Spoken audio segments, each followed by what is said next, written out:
لا أستطيع أن أفقه ولا أن أفهم كيف كان يمكن أن ينبثق مثل هذا التشريع، مثل هذا التقييد للحرب، لجنون الحرب في القرون الوسطى، وبالذات في مجتمع الجزيرة العربية، وبالذات من طرف المسلمين إزاء الأطراف الأخرى التي حزمت أمرها وآلت إلا أن تستأصلهم من جذورهم.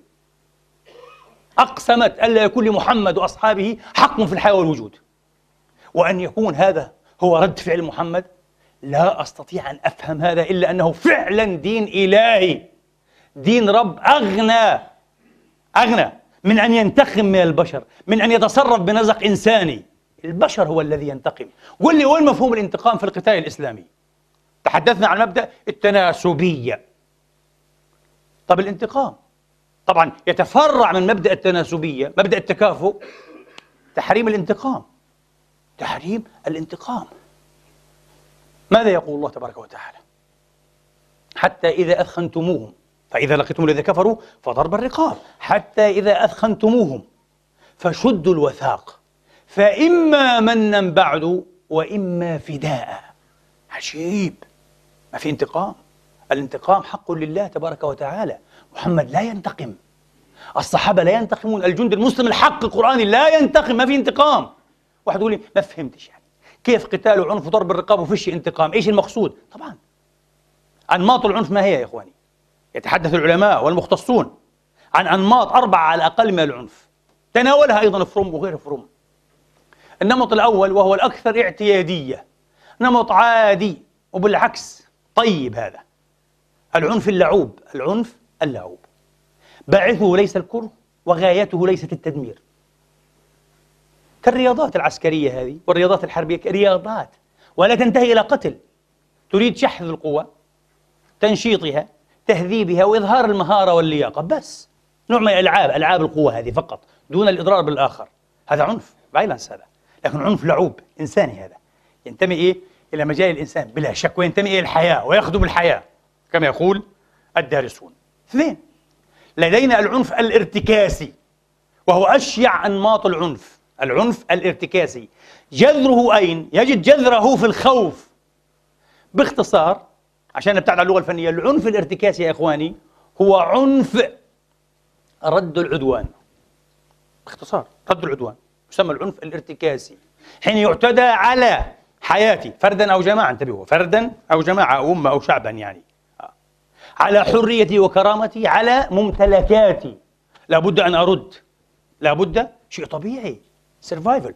الإنسان يحب أن ينجى وينجو وينجو من معه، غريزة هذه غريزة بلا شك.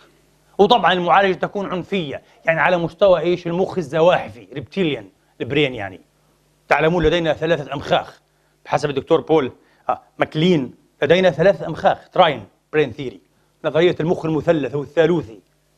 في العنف والقتال والقتل والدفاع، الصراع من أجل البقاء، struggle for survival، نستخدم ماذا؟ ننطلق من ماذا؟ نخضع لهيئة ماذا؟ المخ الغرزي من حيث الأصل. لكن طبعا هناك المخ العاطفي، الميد برين، هذا ماميليان، المخ الثدييات الأوسط، هذا يتدخل، وبعد ذلك يتدخل أيضا المخ العاقل الراشد، اللوجيكال راشيونال برين، النيو كورتكس، يعني يتدخل. هذا هو الإنسان مركب. لكن العنف، القتال، الدم، كذا المخ الغرزي، مخ الزواحف، الزواحف لا عاطفة لديها. التمساح يأكل أبناءه، لا يعرف ما هي العاطفة. نحن لدينا مخ الزواحف. بعض الناس يعيش معظم حياته بمخ الزواحف، مخ الثدييات الذي تتسم به القطط والكلاب أكرمكم الله والخنازير والأبقار والشمبانزيز، لا يعرفه المسكين. عجيب. وهذا هو المخ العاطفي، ايموشنال، يعني العاطفة، البكاء، الرحمة، الحب، التواصل، العلاقات الاجتماعية، لا يعرفه.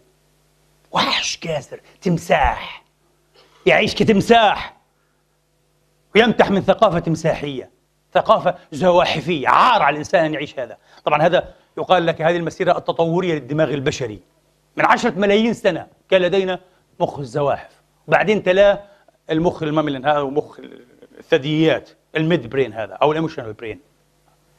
من نصف مليون سنة فقط تميزنا بالمخ الواعي، المخ الراشد في النيو كورتكس، فوق في القشرة. هذا هو، هذا نحن، هذا هو البشر، كائن عاقل أيها الإخوة. هذا ما يميزنا من الحيوانات، من الزواحف بالخصوص، ثم من الثدييات اللي هو إيه، نيو.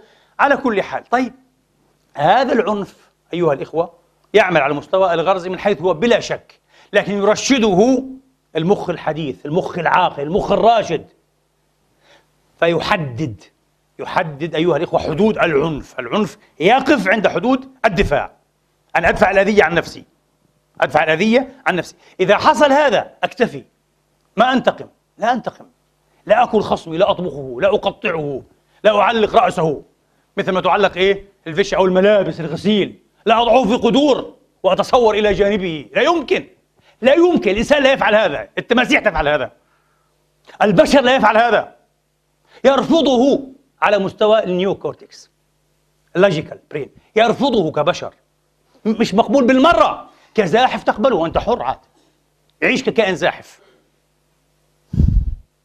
كبشر عاقل لا يمكن أن يقبله، لا يمكن.